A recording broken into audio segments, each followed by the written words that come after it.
Welcome back, everybody. Good morning, Patricia. Thank you so much. Thank you so much. I'm going to be starting off today's service with When We All Get to Heaven. This will be by Emily D. Wilson. Ooh, get back there. All right.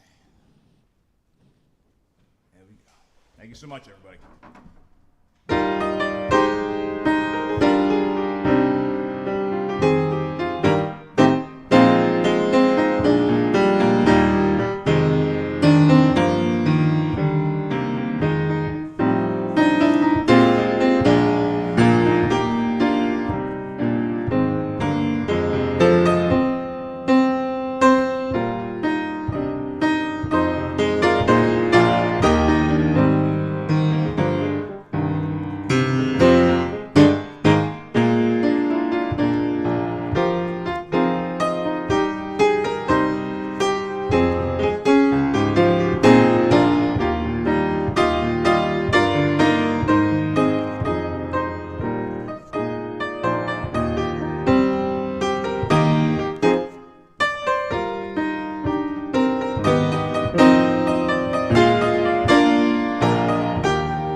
Thank you, Matthew. Good morning and welcome to the Unitarian congregation of Mendon and Uxbridge. We're so glad each of you can be with us this morning, those who are in person and those who are viewing online. This is a very special Sunday because today we are celebrating the history of the Uxbridge Unitarian Church, one of our two founding member congregations. And we are very happy and honored to have our special guest, Dave Moriarty, present today. He's one of the current owners of the building who's been doing the fabulous restoration efforts on the building. And he will speak a little later in the service about some of the work that they've been doing there. Also, he brought some wonderful materials and resources and pictures up in Goss Hall of the church and of the history of the church, so I hope you all get a chance to view those. We will have a potluck after the service, too, so thank you for all who are contributing to that. If you did not bring anything, please feel free to stay. We'd love to have you as our guest. Opening words by Jacqueline Collins, adapted. Let us reflect together. For a moment, stretch back in your memory to the first time you attended a meeting of this congregation, either in this building or in the Uxbridge Unitarian Church building. What is your earliest memory of the time you visited here, whether that was many decades ago or very recently? What was happening then at that first visit? Were you comfortable, anxious, pleased, hesitant? Remember those moments. Who were the first people you met? Along the way, between that first time and now, what close friendships have you formed? Feel the warmth of this community. From back then until now, what have been the important events of your life? The rites of passage, births, dedications, coming of ages, weddings, perhaps separation or divorces, deaths. All what a religious community is privileged to encompass. The connection between people living on this earth. So now consider the influence of this community on you and on your family. We have come to this hour to expand our hopes, deepen our vision, and stretch forth our hands, knowing not what we shall touch, but wanting to link our lives with other lives. We come to give and receive. Let us worship together. Please join me in opening hymn number 347, Gather the Spirit. You may rise and body your spirit as we sing together, 347.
We will now have the chalice lighting, as is our UU tradition.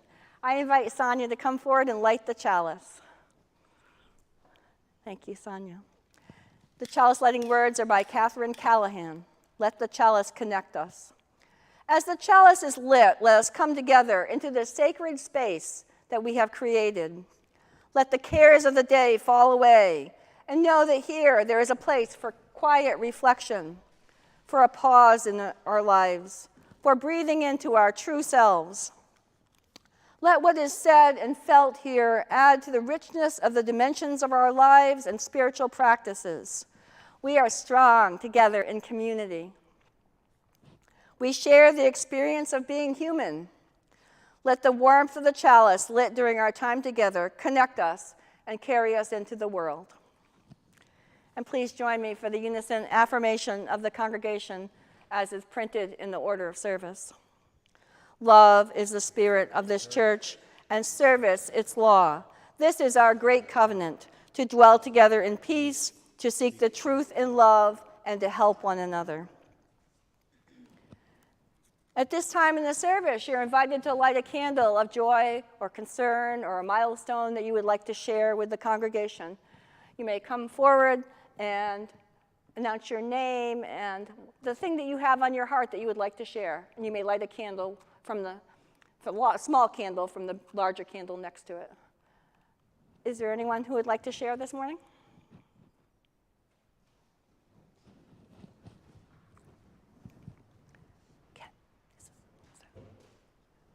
Okay.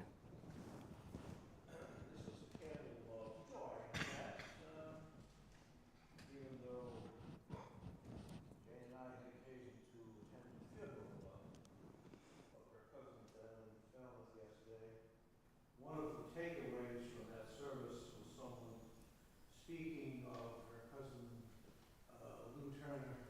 He was head of the Democratic Town Committee down there for years, canvassing work I had.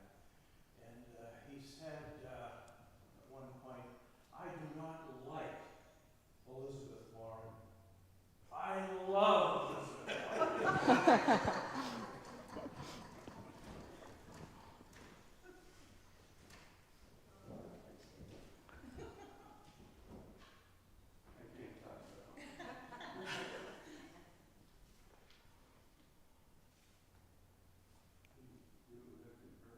I can't touch that.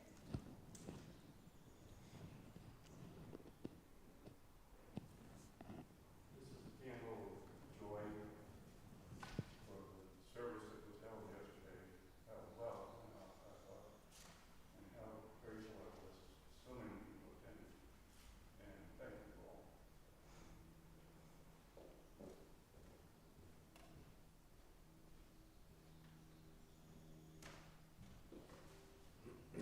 You are in all of our hearts, Robin. You and Eric. Good morning. This is a candle for the families in Buffalo.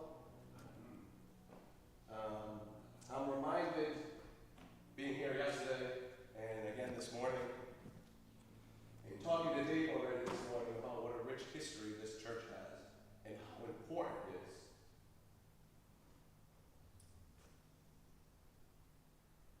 To a lot of people.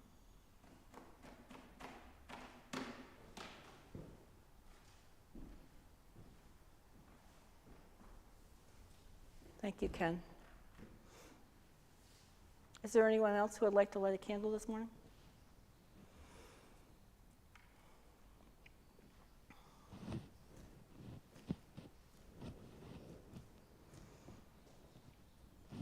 I'll light a few candles.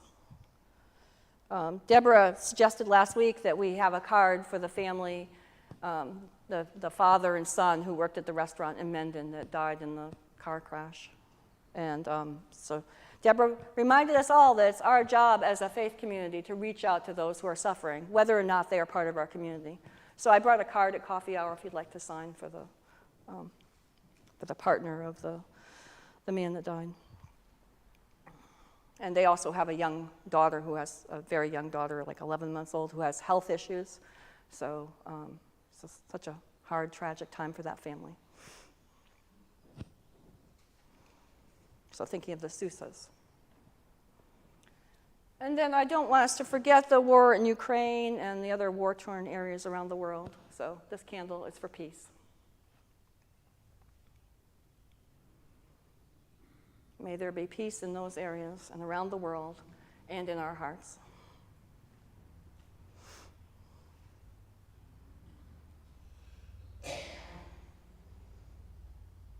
I just wanted to light another candle for Robin and Eric, and in these coming days as they mourn the loss of their dear wife and mother, I just let us hold Robin and his family in our hearts and minds.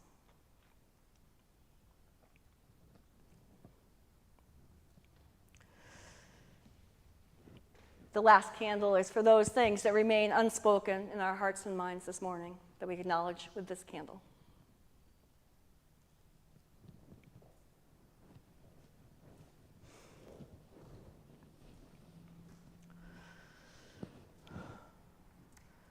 I now invite us into a time of prayer and meditation. This has a few parts. I will pray a pastoral prayer. I have meditation words. I will play my singing bowl, as is my practice here, as we continue in that spirit of prayer and meditation. And then we will sing Spirit of Life, number 123, together in a meditative way.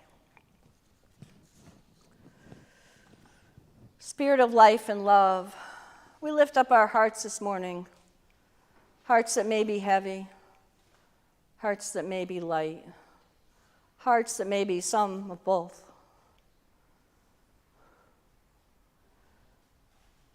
We think of the passing of Jane's cousin, Lou. May he rest in peace. And thank you that the family was able to gather yesterday. And that actually David could share that as a joy. Be with their family. We think of the families in Buffalo who are in grief and in pain, that they would find comfort and strength, and that things would change in our society so we wouldn't have any more of these mass shootings, and that all people's inherent worth and dignity would be valued. We think of the Sousas who lost their lives, a father and son. We think of the father's partner and his young daughter. We pray for comfort for them. We pray for peace in Ukraine and around the world. And we lift up Robin and Eric's partner, Jordan, and all who knew and loved Marty. We ask for your comfort and strength and help in the coming days. We remember with gratitude Marty's life, her gentle spirit and kind ways.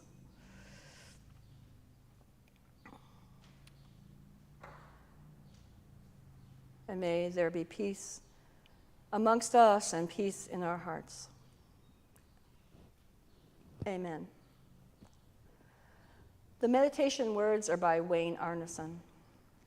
As we enter into this silence, into this time of the singing bowl playing, may we remember the many connections that sustain and uplift us in this religious community. We remember those who preceded us, whose contributions built this free faith, who built this home, these two homes, for our congregations, for our spiritual life. We remember those around us whose continuing care and thought and deed is an ongoing blessing in our lives, keeping the dream of free religion free, alive in our time. And we remember those who will follow us, the children and grandchildren presently in our care, and those not yet come to light, who will inherit the work of our hands and the work of our hearts. As we listen to this singing bowl, may we sit surrounded by these many connections, visible and invisible, that remind us every day that we are not alone.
Peace be with us and with all under the sun.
It is a great joy and honor to invite Dave Moriarty to come forward and share about the Uxbridge Church building and their wonderful restoration efforts.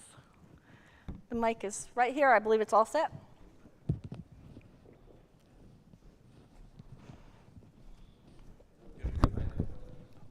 Thank you so much, Reverend Hatch, for having me, and as you as well.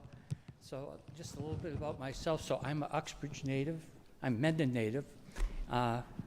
I did my paper route on North Avenue, worked 5 years at Millie Mitchell as a busboy, baled hay with the Rogers brothers, picked apples at Taft Orchards, and what a wonderful place Mendon was to grow up in. It couldn't have been better. And I left Mendon in 1979 when I got married 40-something years ago to my wife Diane, who's an Uxbridge native, and been in Uxbridge ever since. Now about the Arthur R. Taft Trust that owns the former Unitarian Church. It was a trust that was created in 1917 by Rosa Taft in memory of her husband, Arthur, who passed away in 1914. Arthur was quite a guy. He did everything. He was a select person. He was a state representative. He was president of the Uxbridge and Whitensville Electric Company. He was on the trust of the local Uxbridge Savings Bank. He was a member of the library trust of the Thayer Library in Uxbridge. So he was quite an accomplished, he was a realtor. He was quite an accomplished person. And his wife created the trust in 1917 funded it with $10,000, gifted 26 acres of land virtually in downtown Uxbridge, which is still the Arthur R. Taft Memorial Park today. And it's undeveloped. It's got 2 ponds and a stream, playground. I call it Uxbridge's future Central Park as we grow. And we tend to keep it that way. And so over the years, the trust is made up of 3 trustees. One person is a member of the Thayer Memorial Trust, which is the library's trust. Another member is a officer on the Uxbridge Savings Bank, which over the years has legally morphed into the Unibank for Savings. And then the third person is appointed. They all have to be residents of Uxbridge. So I was appointed 25 years ago by then president of the bank, which was Ken Redding, and Arthur Wheelock, who was a member of this church. And so I've been serving ever since. Since then, of course, Arthur passed, and Ken moved to Florida. And so the trustees now are Karen Bean, who's the loan officer at the bank. She was appointed about 5 years ago. And Mark Wickstrom, who's an attorney in Uxbridge, and he took Arthur Wheelock's place when he passed, so he's been on for a while. Our charter is this. Basically, it's like 7 handwritten pages, and it's basically to keep the trust money for the enjoyment of the people of Uxbridge. So primarily what the trust did over the last decade, it's a few decades. First decades was maintain the park. We would buy new playground equipment, mulch it, repair it, cut trees down when you need it and such. Then about 6 years ago, we branched out and we saw a need to preserve the land around the historic John Farnham House, which is, as you're going into Uxbridge, you see the Farnham House. It's kind of in disrepair right now. And, but the town owns that, but it's only on a little postage stamp of land with a little frontage. All the land surrounding it was privately held, and it was being eyed for development from multifamily housing, which would have been allowed there. So we went and negotiated with the owner of that property and bought that property about 6 or 7 years ago to preserve for the town. So the town didn't own the driveway for the Farnham House, they didn't own the parking lot. So we bought all that quite quietly, really didn't tell anybody, and we pay property taxes because we're not a nonprofit. So the town does mow the lawn for us, though. And then probably starting about 3-4 years ago, I started really working on the other 2 trustees. Someone's got to do something about the Unitarian Church. It had fallen into great disrepair. So it had 2 private ownerships before we bought it in December 30th of 2020 is when we took possession of it. The owners local owner that the church sold it to about 8 years ago, maybe, Dave? 7 or 8 years ago. 2013. Yeah, what was it? 2013. 2013, it was sold to private ownership. That gentleman held it for a couple of years, and really the pipes burst, so there was no heat, no working fire alarm system, and when the building isn't heated for a while, it starts to go downhill very quickly, and it was. And then it was sold again 2 years after the first gentleman bought it to a out-of-state party, and they were people of means that were very elderly. Their name was Kerry. They lived in New York City. They owned a mansion on the Cliff Walk in Newport that was being leased to Salve Regina at the time. It's the biggest privately owned home on the Cliff Walk. And they also owned a mansion on Long Island Sound that had a fire. Had been used a lot by the movie industry, but it had a fire. This guy was in his 90s, and he was an organ aficionado. So the church was for sale. He came in, played the organ, heard the acoustics in the church, and he bought it on the spot. And he held on to it. They had good intentions, but they didn't do anything with the building except his son-in-law, who lived in Uxbridge, filled it up with a lot of electrical stuff. He was an electrical contractor. So it still didn't have heat, no fire alarm system, no security system, and was getting full of junk. And so then when we decided we were going to make a go at buying it, it wasn't for sale. And so we hired a realtor, a local realtor, and told her to go at it. And a month into the negotiations, Mr. Carey, the owner, passed away. He was in his 90s. His brother, incidentally, was Hugh Carey, the longtime governor of New York State. And so that held up the negotiations for a while. I think 6 months later, we were able to take possession of the building.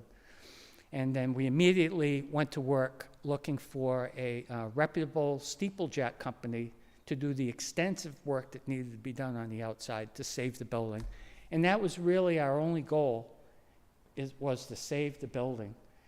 It was really, had become an eyesore. I mean, wooden pieces of the building could be found in the sidewalk and around the lawn of the building every week. And of course, the paint was non-existent, but the majority of the restoration was woodwork. A lot of woodwork had to be restored. So we went to work and went after, out of town, out of state steeplejack companies that do this sort of work. The company that we ended up getting was out of Torrington, Connecticut, called Valley Restorations. And they've done such projects as the Newport Town Hall. They did the Unitarian Church in Nantucket recently. And very, very reputable second-generation steeplejack company. So they came in and did just recently completed the complete restoration of the outside of the church. So we got a 50-year roof on there, a 50-year paint job, all new decking up in the belfry, and they did a really nice job. And meanwhile, myself and a couple of volunteers had been working on the inside for the last year and a half. And the inside was full of mold and mildew. The floors in the basement area, a lot of places had to be replaced, the joists and everything, because of rot. And we've pretty much finished that major work. And now we're doing some light cosmetic work. So the big question is, what's going to happen with the building now? Good question. I don't know the answer to that. So where our goal was to save the building, that goal has been met. All the restorations that we've done and the purchase is all paid for. So now we're looking for a tenant or a purchaser for the building, because the only way that building is going to stay in repair if it's economically self-sufficient. And so we're looking for someone to either take possession of the building, rent or lease the building from us, so that the building they can pay the taxes, they can pay the oil, the heat, the security system that we put in, the rehab fire protection system that we put in, and all that good stuff to keep the building looking as good as it does today. And we've had a number of people come in through the building looking at it for different reasons. The last group that came in just this week was a woman from Uganda who I'm familiar with, and she runs a number of Ugandan or African American based bridal like dress places, you know what I mean, what they call the bridal shops. And she's very interested in the building because of the beautiful stage downstairs, and maybe using the upstairs to rent it out for events. And there's people, restaurateurs looking at the building, so on and so forth. But the good thing about the church is in Uxbridge, it's in the center of an area that's been deemed a historic district. And so the outside of the church really can't be changed that much. They can around the sides, where the entrance is around the sides, but so you'll never see any neon signs on the building or anything like that. It has to go through the town's historic district commission, and who've been very helpful with me.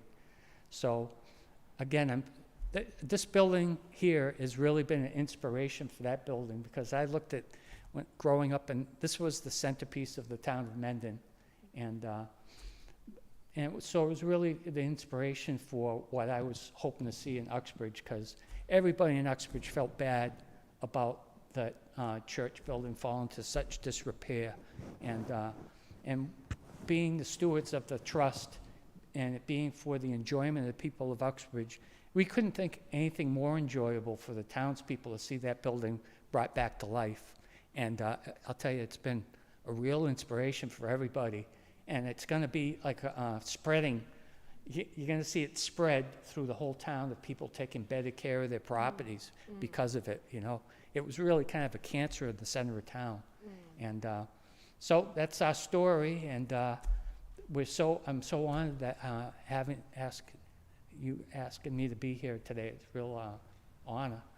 And I also want to thank you very deeply for bringing back, sort of on permanent loan, the plaque commemorating Samuel Clark, who was the first pastor of that church. That marble plaque that was down in the pastor's office is now hanging right where it was in its spot at the church. And also the 3 chairs that were part of the sanctuary chairs at the Uxbridge Church are right back where they were too. So we're hoping very soon to be able to have host all of you at the church in one manner or another, however you want to, whatever you want to do. And we're open pretty soon. We're going to be opening the church up for an open house for the townspeople. They're dying to get in there. And as we've been fixing it up, so many people came up to us. You know, I was married in this church. I went to Sunday school in this church, and I've heard a lot of great stories and people sharing pictures with me of different weddings there and functions. So it's been a real pleasure for me. You know, it's tough when the church closes and you hate to see the building go into disrepair. You know, I went to St. Michael's Church. I was glad to see it become the town library, you know. And right now, you know, the Catholic, I'm a Catholic, member of St. Mary's Church. My wife is the pastoral associate there. And we're closing 3 churches in the Lower Blackstone Valley, July 1st. They're closing St. Augustine's Church in Millville. They're closing St. Teresa's Church in Blackstone. And they're closing Good Shepherd's Church in Uxbridge, you know. And it's very sad, but the numbers just don't support it anymore, you know. So those people will be merging in with St. Mary's Church in Uxbridge and merging with St. Paul's Church in Blackstone. So, and it's just the way the world is these days, you know. Not as many people are going to the traditional churches anymore, sadly. But we move forward, right? The people that are left are stronger. So, thank you very much for having me again. Thank you. Thank you, Reverend. Thank you, Dave.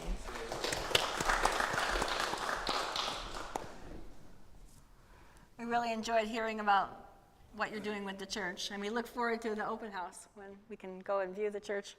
I know I enjoyed my private tour I had of the church. I even got to go up in the steeple, so that was fun. So we just really appreciate that you are taking such care of a beloved building. Now let us have a responsive reading that we will say together. It's number 444 in the back of the hymnal, entitled "This House" by Kenneth Patton. Number 444. So I will say the first line, and we will all say the second line in every part together.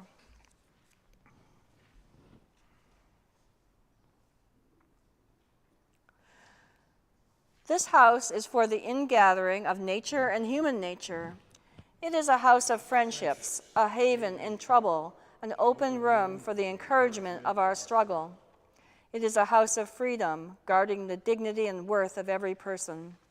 It offers a platform for the free voice, for declaring, both in time of security and danger, the full and undivided conflict of opinion. It is a house of truth-seeking, where scientists can encourage devotion to their quest, where mystics can abide in a community of seekers. It is a house of art, adorning its celebrations with melodies and handiworks. It is a house of prophecy, outrunning times past and times present in visions of growth and progress. This house is a cradle for our dreams, the workshop of our common endeavor. So it's now time for the call for the offering. And some of you know that I've been sharing jokes for the call for the offering recently. And I found one I thought you might enjoy today. Some things you never hear in church. Hey, it's my turn to sit in the front pew. I was so enthralled, I never noticed your sermon went over 30 minutes past the usual time. I've decided to give our church the $500 a month I used to send to TV evangelists. Or, Reverend, we'd like to send you on a month-long church seminar in the Bahamas. All expenses paid. How about, since we're all here, let's start the worship service early. Or I think you'll like this one. I love it when we sing hymns we've never heard before. Or finally, nothing inspires and strengthens my commitment like our annual stewardship campaign. So I hope you are inspired to give, and give generously, give from the heart of your time, of your talent, and of your treasure. And thank you to all who do give in so many different ways. I'll let Matt introduce the offertory, as if we could have an usher come forward and collect the offering, please. Thank you so much. This will be Praise to the Lord by Straslin Getzenbuch.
Thank you, Matt.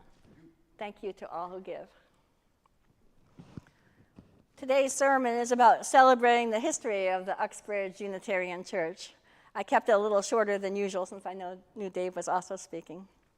So this is a different kind of a sermon than I usually do. It's a more historical sermon. So if you're visiting today, I hope you come back and hear a more typical sermon. The town of Uxbridge was originally part of Mendon, as many of you know. The church in Uxbridge was gathered by the Reverend Joseph Dorr in 1730. There was a town church, and the ministry was engaged and paid for by the local government in Uxbridge. The life of the church began. People took care of each other. In the 1830s, as the Unitarian controversy was raging across New England, many New England congregations split into two different denominations, the Congregationalists and the Unitarians. In Uxbridge, the conservative faction left the church and organized the Evangelical Congregational Church. The church is across the street from the Common. In Uxbridge, the liberal group retained the church property. And so in some other towns, the liberal group was the one that left and didn't retain the property or the church silver. So in Uxbridge, it turned out better for the Unitarians. They called their first Unitarian minister, the Reverend Samuel Clark. He came to Uxbridge in 1832, and he stayed for the rest of his life. He was such a beloved minister that he was the minister of the plaque that David mentioned. I was really kind of thrilled when I first came here in 2020, and I saw Reverend Samuel Clark's beautiful marble plaque sitting in my office because I knew something of the history, and I thought, oh, this is really wonderful. But I'm very glad it's back in the church where it belongs. There was even an outline still on the wall where it was, and so now it's back in place. Reverend Samuel Clark. The life of the church continued. People took care of each other. It became necessary to remove the old building in the early 1800s and build a new house for public worship. Our ninth minister here in Mendon, Reverend Aidan Ballou, wrote about the dedication of the Uxbridge Church in his autobiography. He mentioned the 1835 dedication, describing the church building as new, commodious, and elegant. It was the first congregational parish in Uxbridge, Unitarian. Reverend Samuel Clark, pastor. Aidan wrote, "The day was charming, and a large congregation attended the services. The sermon was by Mr. Clark with a text from Exodus 12:26. What mean ye by this service? The Venerable Aaron Bancroft, D.D. of Worcester, offered the prayer of dedication. Everything passed off harmoniously, pleasantly, auspiciously.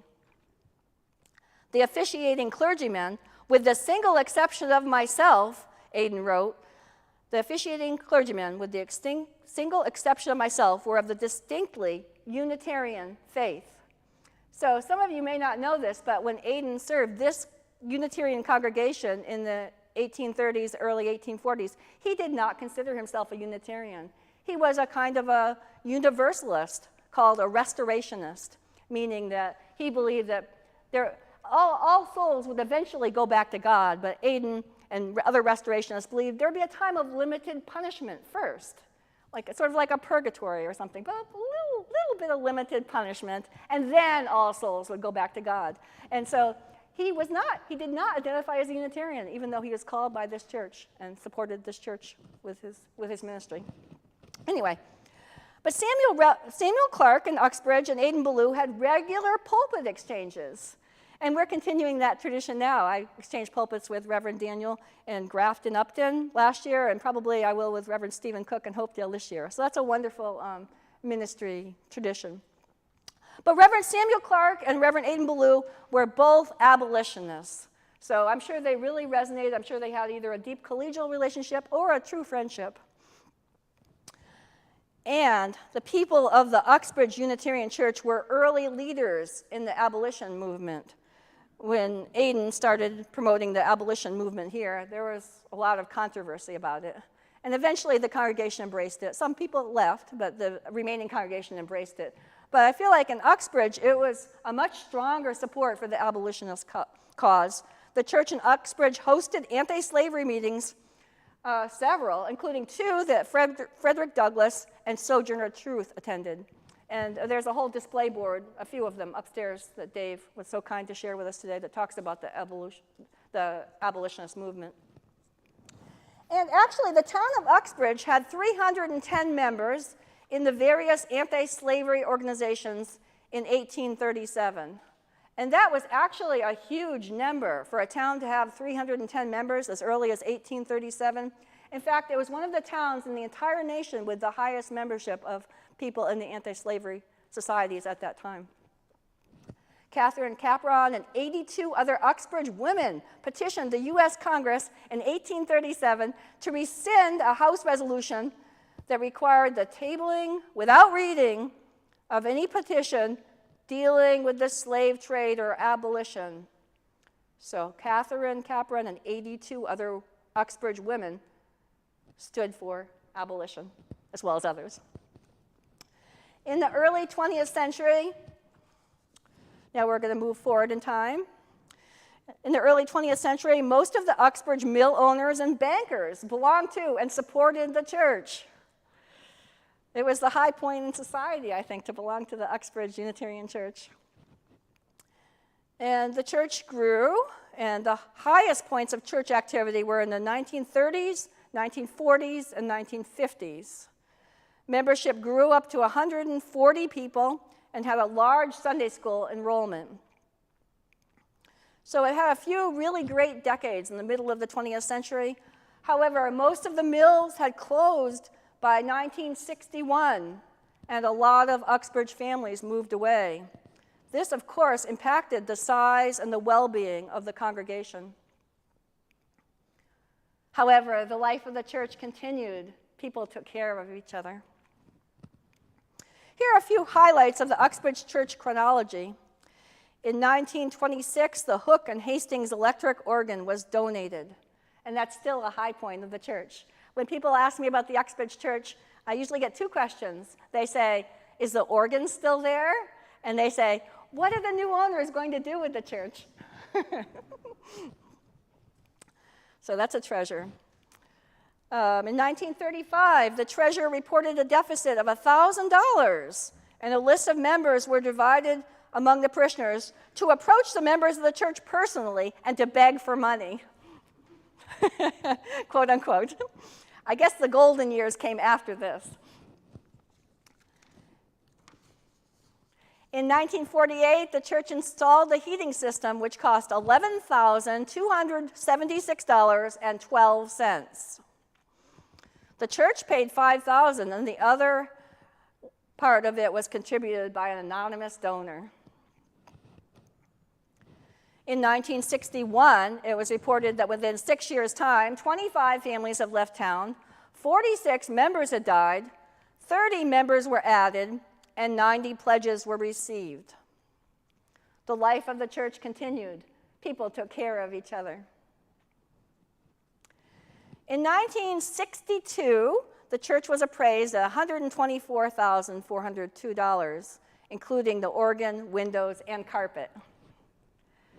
In 1990, the renovation of the vestry and kitchen was the cost of $104,000. I thought it was interesting, the renovation in 1990 was only $20,000 less than the entire church was appraised at in 1962. By the 1970s, the congregations in Mendon and Uxbridge were ready to try something new, something to sustain and grow their churches as membership was declining in both churches. The two churches in Mendon and Uxbridge had shared a minister for 50 years.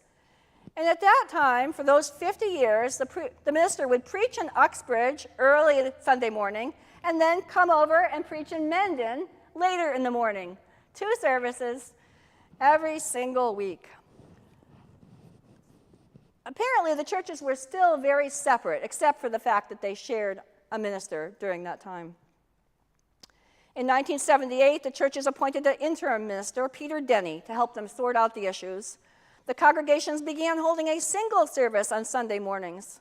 And I believe that that was part of the year in Uxbridge and part of the year in Mendon. Is that correct? Yes. Thank you. So again, it was only one service every Sunday morning, but depending on the time of year, it could have been either church. So the two congregations were trying to figure out how can they merge, how can they retain something of their original identities, how can this all work? By the time the churches called John Gibbons in 1980, the two parishes were beginning to function as a single congregation. The life of the church continued. People took care of one another. After months of discussion and intense debate, and some of you here lived through this, at a combined annual meeting of both congregations in 1985, a plan was accepted which formed the United Congregation of Mendon and Uxbridge. A tripartite structure was established consisting of the congregation and 2 societies. That's why new members, even now, including when Tim joined the congregation a few weeks back, signed 3 membership books, one for the Uxbridge Society, one for the Mendon Society, one for the congregation. And that will happen when our next members join as well. In 2013, the congregation sold the Uxbridge Church building, as Dave mentioned. We have a member present here today, active in the church, who grew up in the Uxbridge Church. At this time, I believe that she's the only active member who attends regularly, and that's Deborah D'Alessandro. So I didn't want to just present facts. I thought it would be great to share some stories or memories. So I asked Deborah if I could share some of her memories in this sermon, and she graciously agreed. Deborah remembers holiday fairs, quite a few church dinners and potlucks. She recalled how her grandmother would have a table with baked goods or an apron table at the Christmas fair. She remembers her stern 3rd grade Sunday school teacher who had the class memorize all 66 books of the Bible and a verse from every book. 3rd graders. Wow. Deborah did this. I guess only a few managed to make it through memorizing all the books and all the 66 verses. I think they did verses like Jesus wept. Verses the shortest ones they could. Anyway, if they succeeded in all this memorization, they were awarded a ruler that listed all the books of the Bible. That is a lot of memorization for a rather small reward. A ruler. Deborah's father was the superintendent of the Sunday school, as well as being on the prudential committee, auditor, and moderator. Deborah's mother taught Sunday school, was on the Prudential Committee, and was a member of the women's group that is like the Alliance in the Mendon Church. Deborah remembers fun events like doll carriage parades, bike decorating contests, and bell ringing. On Children's Sunday, children received geraniums. First grade students got children's Bibles, and fourth grade students got regular Bibles. Deborah remembers how they would put on a couple of plays every year, like the old schoolhouse that Margaret Taft was in charge of in about 1957. When I hear the Uxbridge names of the most active members, some names I hear over and over, the Tafts and the Thayers and the Wheelocks, among others. Deborah recalls how the LRY high school class met in the crow's nest, which was the lower part of the church steeple. That was a fun place for the high schoolers to meet. In the 1950s and the 1960s, as I said, the churches shared a minister, but were separate in other ways. Thus, Dean D'Alessandro and Deborah D'Alessandro didn't really meet until they were in their 20s. Dean D'Alessandro grew up in this church here in Mendon. However, his great-aunt, Florence Adams, was a member of the Uxbridge Church. She made dolls and stuffed toys and signed them with her initials. It wasn't until after Dean and Deborah were married that they discovered that they had matching Raggedy Ann and Raggedy Andy dolls made by the same woman. As Dean and Deborah got together, Andy and Ann got together. The other significant part of our church history that Deborah and Dean shared is that after they were married, they were the first two people to sign the membership books of the other churches. Dean signed the Uxbridge book, and Deborah signed the Mendon book. The life of the church continued. People took care of each other. So now the next steps are ours. What will we do with this glorious joint legacy that we have been given? For one thing, we know that we have a strong abolitionist legacy with Aidan Ballou in the Mendon Church here and Samuel Clark and the Uxbridge Church down the road. They stood for the justice issues of their time. And all along, all these years in both congregations, people took care of each other. The life of the church continues. How will we build on this legacy? What good can we do in the world together now? How will we take care of each other?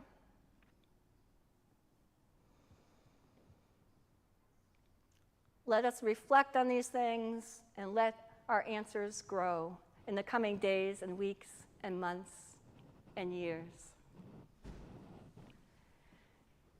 Amen, and blessed be.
Thank you, Matthew.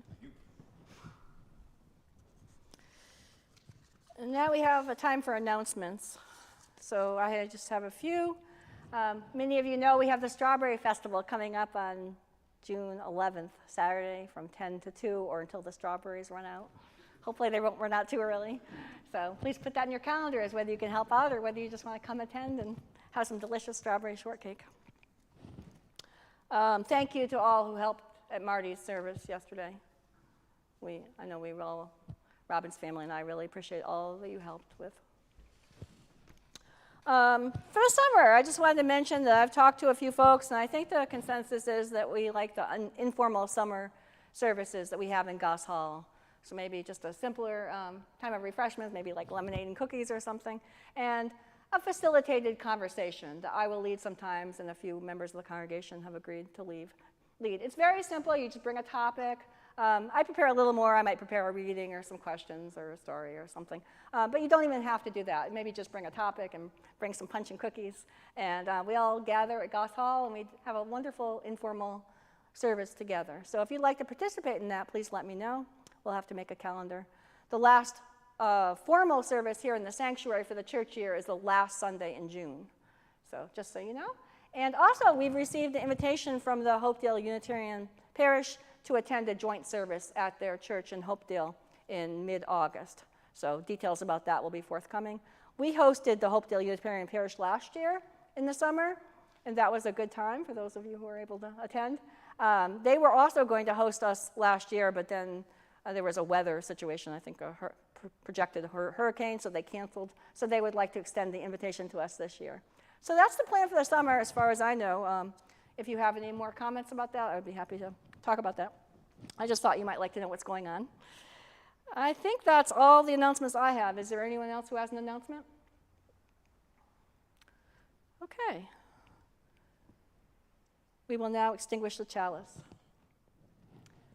We have gathered in love, worshiped in hope, lifted our hearts in peace. We go now to share these blessings with the world.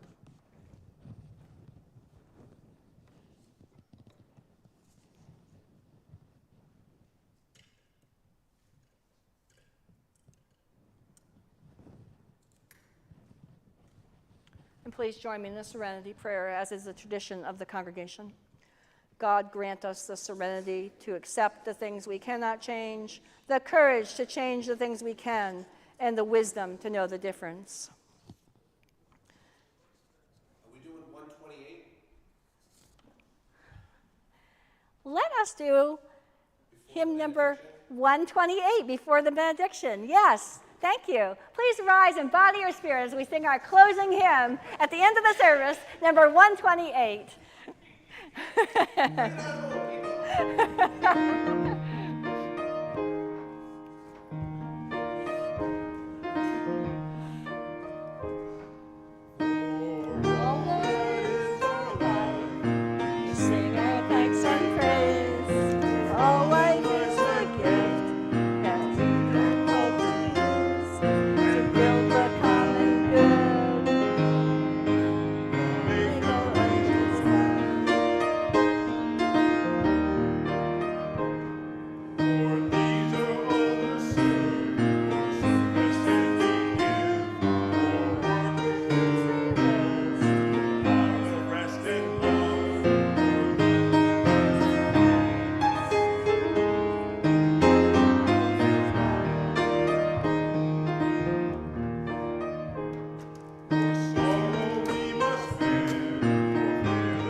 Thank you, Matthew.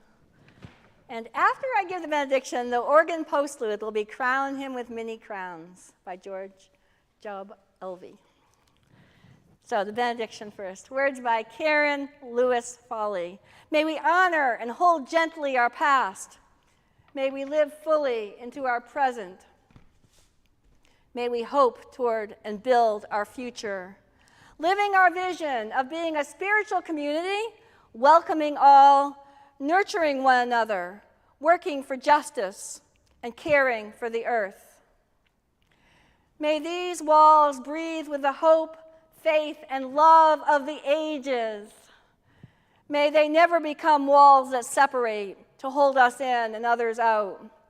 May they be like the arms that reach out to embrace our community and our beautiful and broken world, extending our ministry to all with healing, justice, service, and love. Let us go forth in joy, live in peace, and return here back again in love. Go in peace. Amen.